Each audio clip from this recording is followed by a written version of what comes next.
డబ్బు, అనారోగ్యం, ఉద్యోగం, వ్యాపారం, అప్పులతో బాధపడుతున్నారా? మీకోసమే లాంచ్ యువర్ ఫ్యూచర్ ప్రోగ్రామ్. అనగా ఒక ఊళ్ళో ఒక రాజుగారు ఉన్నారు. ఆ రాజుగారికి లేక లేక ఒక అమ్మాయి పుట్టింది. అమ్మాయి పుడితే అప్పుడు ఒక సంస్కృత పండితుడు ఒక ఆయనకి సంస్కృతం వచ్చు, కానీ సంస్కృతంలో రాయటం రాదో ఏదో మొత్తానికి పిల్ల జాతకాన్ని రాసిచ్చాడట. రాసిచ్చాడు, అటు పెట్టుకున్నారు కాగితం. ఈ పిల్ల కొంచెం 5-6 ఏళ్ళు పెద్దదయ్యాక ఆ పండితుడు ఎక్కడికో వెళ్ళిపోయాడు. ఈ సంస్కృత పండితుడు వెళ్ళిపోయిన తర్వాత ఒక పిల్లకి 6-7 ఏళ్ళు వచ్చాక ఎవరినో పిలిచి జాతకం చదవమన్నారు. ఆయన కొన్ని ప్రాకృతంలో కొన్ని సంస్కృతంలో అట్లా ఇట్లాగా రాసిన దాన్ని వీళ్ళకి చదవలేకపోయారు. అప్పటి నుంచి ఈయనకి ఏమిటి, రాజుగారికి ఆయన ఏదో విశేషంగా రాశాడు, ఆ విశేషం ఏమిటో తెలుసుకోవాలని వచ్చిన పండితులందరికీ చూపించేవాడు. తీరా కొంతకాలం అయిన తర్వాత పిల్లకు ఒక 16 ఏళ్ళు వచ్చాక ఓ పండితుడు నేను చదవగలనని చదివాడు. చదివి ఏం చెప్పాడు, అమ్మాయి గారికి జాతకంలో 2 పెళ్ళిళ్ళు ఉన్నాయండి. మొదటి పెళ్లి కొడుకు చనిపోతాడు, మొదటిసారి పెళ్ళి అయితే పెళ్లి కొడుకు చనిపోతాడు, రెండో పెళ్లి కొడుకుకి చక్రవర్తి యోగం ఉంది అని చెప్పాడు. చెప్పేసరికి వీళ్ళు ఏమనుకున్నారు, అయ్యో రాజుగారికి బాధేసింది, అయ్యో లేక పుట్టిన పిల్ల, 2 పెళ్ళిళ్ళ పిల్లని రాణిని ఎలా చేస్తాం రేపు పొద్దున, అందరూ ఏం చెప్పుకుంటారు, ప్రజలలో హాస్యాస్పదం అయిపోతుందని ఆయన చాలా దుఃఖించట.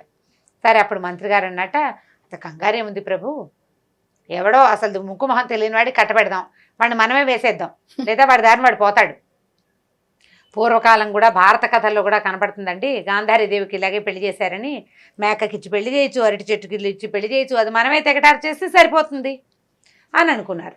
అయితే ఏమైంది, ఈ కొత్తగా వచ్చిన పండితుడు అన్నాడు, ఇలాగ జీవాలకు కాదండి మనిషికి ఇచ్చే పెళ్లి చేయాలి, 2 భర్తలని క్లియర్గా ఉందండి అన్నాడు.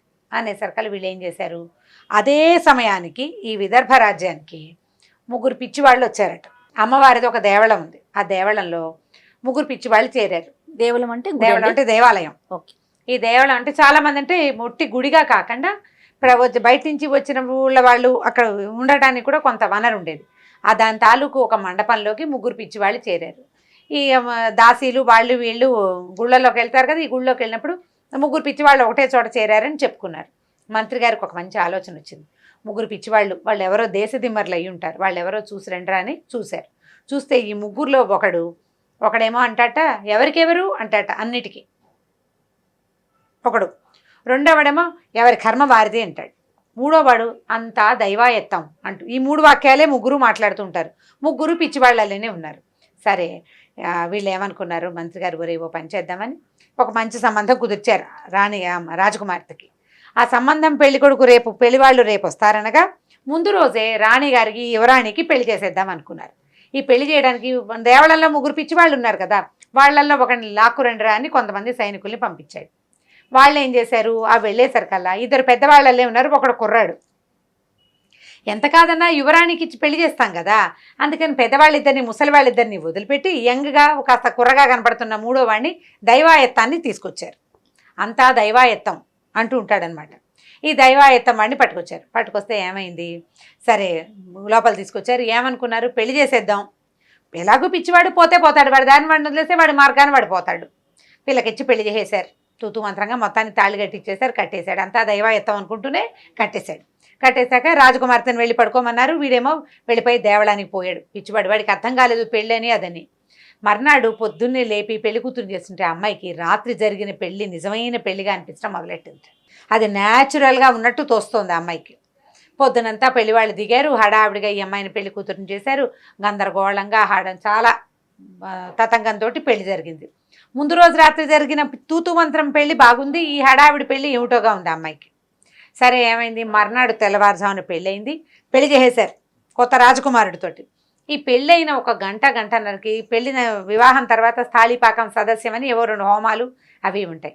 హోమాలు అవగానే పెళ్లి కొడుకు హా అని పెద్దగా ఆవలిచ్చి బిళ్ళబీటుగా విరుచుకు పడిపోయి ఢామ్మని చనిపోయాడు. అతనికి ఏదో ఫిట్ లాగా వచ్చింది, ఆ తర్వాత మరణించేశాడు. అందరూ హాహాకారాలు చేశారు, ఇదేమిటి ఇలా అయిపోయింది అని చెప్పి. అక్కడి నుంచి ఏమైంది, మంత్రులు వాళ్ళు కంగారు పడ్డారు. ఆ పెళ్లి కొడుకుని వాళ్ళు తీసుకుపోయారు. అందరూ గోలుమని ఏడుస్తున్నారు. ఈ పిల్ల తెల్లబోయి ఇదేమిటి, ముందు రోజు రాత్రి అయిన పెళ్ళే బాగుంది, ఈ పెళ్ళి ఏమిటి ఇలా వికటించిందని అమ్మాయికి చీదర పుట్టేసింది తన మీద తనకే. నేను ఇక్కడ ఉండనని వీళ్ళంతా గందరగోళపడి హడావిడి పడుతుండగానే ఆ అమ్మాయి కాస్త ఈ రాచరికపు బట్టలన్నీ తీసి అక్కడ పారేసి ఓ ఆరెంజ్ కలర్ పాత చీర ఏదో దాసి దాన్ని కనపడితే ఆ చీర కట్టుకుని ఇంటి నుంచి బయటకు వెళ్ళిపోయి ఈ మంత్రి గారు అన్నాడు, ఏమంటే జ్యోతిష్కుడిని తెస్తాను ప్రభు, ఈవిడు పోయాడు, ఒకవేళ పిచ్చివాడిని పట్టుకోద్దామంటే ఈయన నీ మొహల్లా ఉంది, వెధవ జ్యోతిష్కుల్ని ఇంకా పిలవకు, వాళ్ళన్నీ జరిగిపోయినవి చెప్తారు, జరగాల్సిన ఒకడు కూడా సరిగ్గా చెప్పడు, పిచ్చి వెధవరా వాడు, దైవాయత్తం తప్పిస్తే వాడికి రెండో మాట్లేదు, జీబు గడ్డము వాడును, వాడు రాజవ్వబోయాడా, నీ మొహల్లాగా వాడు నాకు అక్కర్లేదు, పోతే పవన్ అక్కర్లేదు, పిల్లకి పెళ్లి కాకపోతే పీడా పోయి దీన్నే రాజుని చేద్దాం అనుకున్నారు. అన్ని సర్దుమణికి ఈ రాజకుమారుని బాడీని వాళ్ళ ఇంటికి పంపించి గందరగోళం అంతా అయ్యాక చూసుకుంటే ఈ పిల్ల లేదు, మాలతి పెళ్లి కూతురు లేదు. అయ్యో యువరాణి ఎక్కడికో వెళ్ళిపోయింది అనుకున్నారు. ఈ అమ్మాయి ఏం చేసింది, పాత చీర కట్టుకుని బయలుదేరింది కదా, ఈ బయలుదేరిన అమ్మాయి సరాసరి ఆ దేవాలయానికి వెళ్ళింది, అమ్మవారి గుడికి వెళ్ళింది. అందులో ఇక 3 పిచ్చివాళ్ళు కనపడ్డారు. వాళ్ళ వెనకాల వెళ్ళటం మొదలుపెట్టింది. వాళ్ళు ఏం చేశారు, 3 పిచ్చివాళ్ళు నిద్ర లేచారు, లేచి ఎక్కడికో బయలుదేరారు. వాళ్ళ వెనకాల పడి వాళ్ళు ఎక్కడికి వెళ్తే అక్కడికి వెళ్ళింది అమ్మాయి. ఈ ఊరు ఆ ఊరు తిరిగింది. వాళ్ళు మట్టి కట్టుకుపోయి ఎక్కడెక్కడ దేవాలయాలు ఉంటే, ఎక్కడెక్కడ మందిరాలు మండపాలు ఉంటే, ఎక్కడో భోజనం పెడుతుంటే వాళ్ళతో పాటే తిరుగుతూ అమ్మాయికి సన్యాసం తీసుకోవాలని కోరిక పుట్టిందనమాట. అలా తిరుగుతూ ఉండేది. కొద్ది రోజులు పోయాక వీళ్ళు అవంతి రాజ్యానికి చేరారు. ఆ అవంతి రాజ్యంలో పెద్ద పెట్టును ఏమిటో బోళ్ళంత జనాలంతా చెప్పుకుంటున్నారు, టముకులు ఇస్తున్నారనమాట. ఏమిటట, రాజకుమారుడు, ఆ ఊరి రాజకుమారుడు ఎప్పుడో పోయాడు, రాజుగారికి పిల్లలు లేరు, అందుకని చుట్టాల్లో ఎవరిని కాకుండా భద్రగజానికి ఒక దండ ఇచ్చి ఆ దండని ఎవరో ఒకళ్ళ యువకుడు ఎవరి మెడలో వేస్తే వాళ్ళని రాజుని చేస్తామని ఏనుగుని వదిలిపెడుతున్నారు. ఏనుగుని వదిలిపెడుతుంటే సరే బాగానే ఉంది కదా, ఈ కొత్తగా మొత్తం ఊళ్ళో జనాన్ని అంతా బాట పక్కన నుంచోమన్నారు. మొత్తం ఊళ్ళో ఉన్న పసిపిల్ల బాలాది ముష్టి వాళ్ళతో సహా అందరూ వచ్చి రోడ్ల మీద నుంచున్నారు. ఏనుగు నడుచుకుంటూ పోతుంది, దానికి ఎవరి మీద ముచ్చట కలిగితే వాళ్ళని మెడలో దండేస్తుంది, దాని చేతికో దండ ఇచ్చేద్దాం, తొండానికి ఒక దండ తగిలిచ్చింది, ఆ దండ పుచ్చుకుని వెళ్తోంది. సరే ఏమైంది, ఈ 3 పిచ్చి వాళ్ళతో పాటు ఈ మాలతి కూడా రోడ్డు మీదే నుంచుంది, రాజుగారు అమ్మాయి కూడా.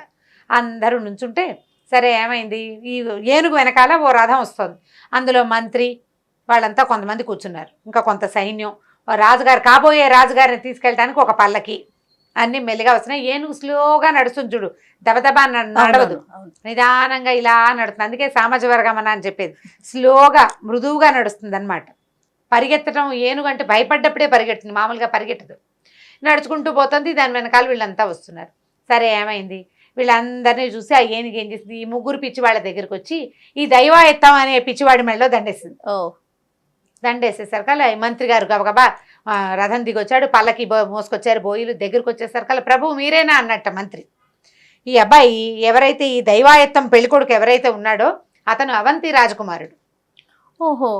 అప్పుడు ఏం జరిగిందో ఏం చెప్పారంటే, అవంతి రాజ్యాన్ని రాజకుమారుడు అతను ఎప్పుడు దేవుణ్ణి నమ్మేవాడు కాదు, అంతా మానవ మేధస్సే తప్ప భగవంతుడిది ఏమీ లేదు. దేవుడు గుళ్ళో ఉంటాడు తప్పిస్తే దేవుడు సర్వాంతర్యామి కాదు, దేవుడి వల్ల ఏది జరగదని అనేవాట. అయితే ఏమైందట, రాజుగారు ఈ పిల్లవాడిని దైవభక్తిని పెంపొందించడానికి ఒక యోగిని పిలిపించారట. యోగిని పిలిపిస్తే 3 రోజుల పాటు ఆ యోగితోటి స్పెండ్ చేశాడు రాజకుమారుడు. 3వ రోజు యోగి వెళ్ళిపోయాడు. యోగి వెళ్ళిపోయిన మరుసటి రోజు ఈ రాజకుమారుడు కూడా పిచ్చెత్తి ఇంట్లో నుంచి బయటికి వెళ్ళిపోయాడు. అంతా దైవాయత్తం అనే అనేవాడు. ఆ యోగి చేసిన బోధతోటి అతనికి మతి స్థిమితం తప్పిపోయిందనమాట. అయితే అప్పుడు ఏమైందంటే, ఈ రాజకుమారుడు చెప్పాట, మంత్రి అంతా దైవాయత్తమే కదా, నా పెళ్లి కూడా దైవాయత్తమే, ఇదిగో ఈవిడే నా పెళ్లి కూతురని పక్కనున్న పిచ్చిగా ఉన్న అమ్మాయిని, సన్యాసి వేషంలో ఉన్న పిచ్చమ్మాయిలాగా ఉన్న అమ్మాయిని చూపించాడు. ఈ అమ్మాయి విదర్భ రాజకుమార్తె, నా పెళ్లి కూడా దైవాయత్తంగానే జరిగింది, అంతా దైవాయత్తమని నేను ఇప్పుడు నమ్ముతున్నాను అని చెప్పాడు. ఈ రాజకుమారిని యువరాణిని ఇద్దరిని పల్లకి ఎక్కుచుకుని తీసుకుపోయారు.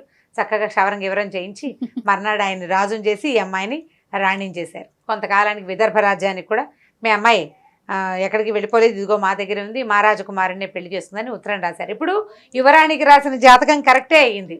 అయితే జాతకం పొరపాటు ఎక్కడ చదివారు, మొదటి పెళ్లి కొడుకు చనిపోతాడని వాళ్ళు అర్థం చేసుకున్నారు. కాదు, 2వ పెళ్లి కొడుకు చనిపోతాడు. మొదటి పెళ్లి కొడుకు పిచ్చివాడు బతికే ఉన్నాడు, 2వసారి వాళ్ళు చేసిన పెళ్లి మిస్సే అయిపోయింది, మొదటైన పెళ్ళే నియమం. ఇప్పుడు ఈ దైవాయత్తానికి కూడా ఈ రాజకుమారుడికి కూడా ఈ విదర్భ రాజ్యంలో కూడా 2 పెళ్ళిళ్ళైన అమ్మాయి రాణి అవుతుందని వాళ్ళకు కూడా ఉంది జాతకం. ఈ అమ్మాయికి 2 పెళ్ళిళ్ళు అవడం వాళ్ళకి ప్లస్సే అయ్యింది అనమాట. సో తర్వాత ఏమైంది, వీళ్ళిద్దరూ హాయిగా రాజు రాణి ఏమిటి మనం ఇంగ్లీష్ కథలో ఎవర్ ఆఫ్టర్ లివింగ్ హ్యాపీలీ అని ఎప్పటికీ సంతోషంగా జీవించేశారు. దైవాయత్తం భగవంతుడి లీలా విశేషం వల్లే ప్రతిదీ జరుగుతుందని ప్రతివాడు తెలుసుకోవాల్సిందే. పోనీ దైవం కాదు, విష్ణుమూర్తి లేడు, వెంకటేశ్వర స్వామి లేడు, శివుడు లేడు, కానీ ఏదో ఒక ఎనర్జీ మనని నడిపిస్తుంది కదా. మనల్ని నడిపించే శక్తి ఉందా, దాన్ని మనం దైవంగా భావిస్తాం. నీకు ఏది తెలిస్తే దానిగా భావించు. మనది కానిది, మనము కానిది ఇంకొకటి ఉంది అనేది తప్పకుండా మనం నమ్మి తీరాలి. కాదు మనం నమ్మం అంటే కనుక ఏ కథ నడవదు. అన్నీ మన చేత్తోటే చేయలేం కదా, అన్నీ మన వల్ల కాదు. పిల్లలకి భగవంతుడి మీద విశ్వాసాన్ని ఏర్పరచడానికి చెప్పే కథల్లో ఇది చెప్పచ్చు, మామూలు సరదా కథగా కూడా చెప్పుకోవచ్చు. చాలా బాగుంది రమ్మగారు. ఇంకొక స్టోరీతో మళ్ళీ కలుద్దామండి. ఓకే జయ.